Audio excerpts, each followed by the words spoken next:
Hello दोस्तों, कैसे हैं आप। आशा करता हूं कि आप सभी लोग अच्छे होंगे।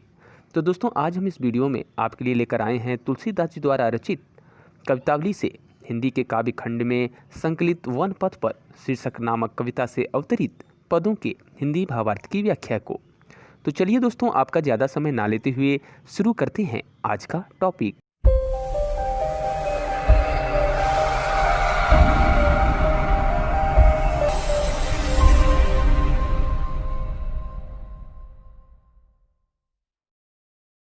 तो दोस्तों, अगर वन पथ पर के पहले पद में प्रसंग की बात करें तो यहाँ पर कवि ने इन पंक्तियों में अयोध्या से पैदल ही वन को जाती हुई सीता जी की थकावट का मार्मिक वर्णन किया है। आइए इसके हिंदी भावार्थ को हम इन पदों के माध्यम से जानते हैं।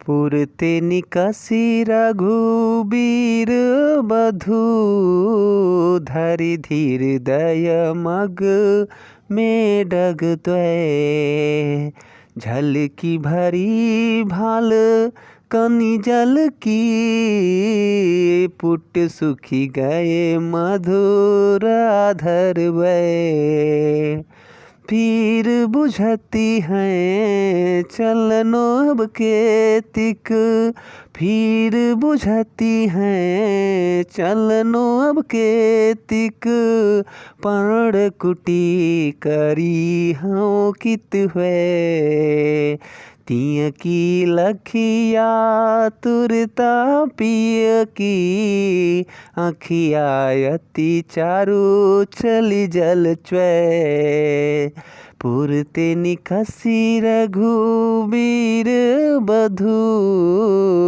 धरि धीर दय मग में डग द्वै झलकी भरी भाल कनि जल की पुट सुखी गए मधुराधर वै। तो दोस्तों, इस प्रकार अयोध्या से पैदल ही वन को जाती हुई सीता जी की थकावट का मार्मिक वर्णन करते हुए यहाँ पर कवि कहते हैं कि पुरते निकसी रघुवीर बधु धरि धीर दये मग में डगद्वे। तो दोस्तों, यहाँ पे पुरते का अर्थ होता है श्रृंगवीरपुर में, रघुवीर बधु का अर्थ होता है यहाँ पे सीता जी, और धरिधीर का अर्थ होता है यहाँ पे धैर्य धारण करके, मग का अर्थ होता है यहाँ पे रास्ता, डग का अर्थ होता है यहाँ पे कदम, और द्वे का अर्थ होता है दो। तो इस प्रकार यहाँ पे कवि कहते हैं कि राम लक्ष्मण और सीता बड़े धीरज के साथ श्रृंगवीरपुर से आगे 2 कदम ही चले थे कि फिर आगे कहते हैं झलक की भरी भाल कनी जल की पुट सूखी गए मधुराधर वे। तो दोस्तों, यहाँ पे जो झलकी का अर्थ होता है झलकने लगी, और भाल का अर्थ होता है यहाँ पे माथा, कनी का अर्थ होता है यहाँ पे बूंद, और पुट सूख गए मधुराधर वे का अर्थ होता है दोनों मधुर ओंठ सूख गए।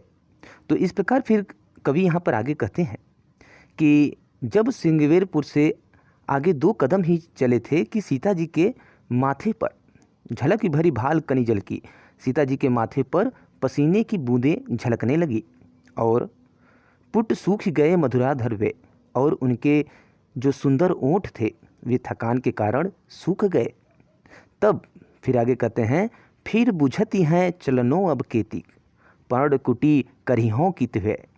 तो दोस्तों, यहाँ पे जो बुझती का अर्थ होता है वो होता है पूछा, और केतिक का अर्थ होता है यहाँ पे कितना, पर्णकुटी का अर्थ होता है यहाँ पे पत्तों की कुटिया, और करहियों का अर्थ होता है बनाकर, और कित का अर्थ होता है यहाँ पर भी कितने।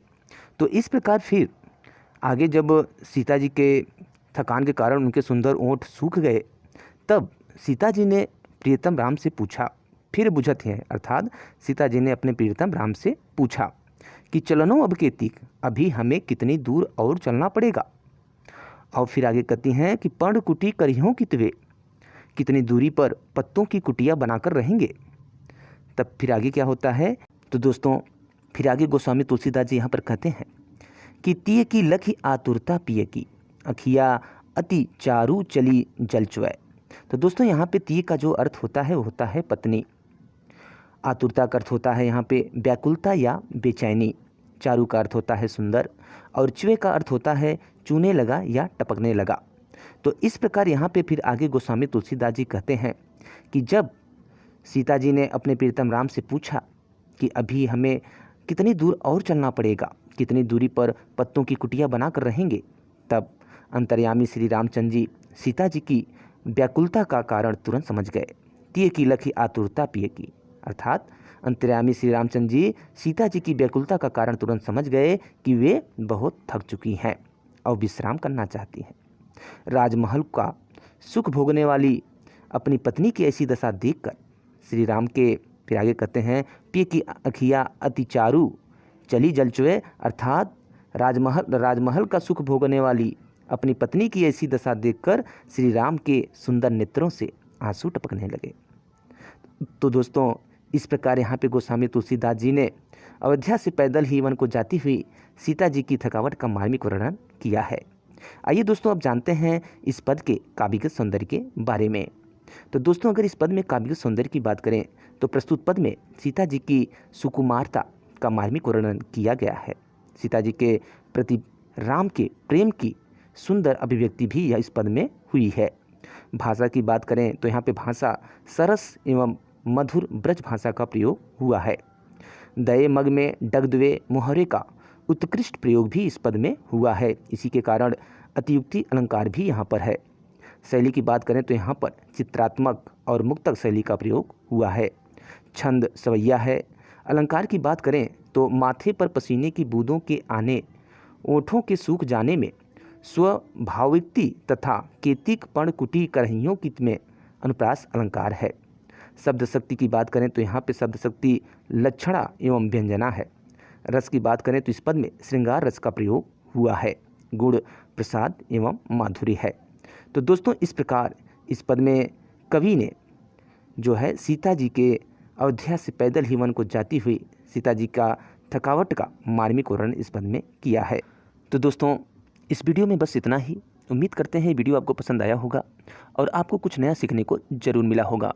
तो दोस्तों, अगर ये वीडियो आपको पसंद आया हो तो इसे लाइक करें, अपने दोस्तों के साथ शेयर करें और अगर चैनल पर पहली बार विजिट कर रहे हैं तो हमारे चैनल को सब्सक्राइब करें और बेल आइकन को प्रेस करना बिल्कुल भी ना भूलें, ताकि हमारे द्वारा अपलोड किए हुए लेटेस्ट वीडियो की नोटिफिकेशन आपको सबसे पहले मिल सके।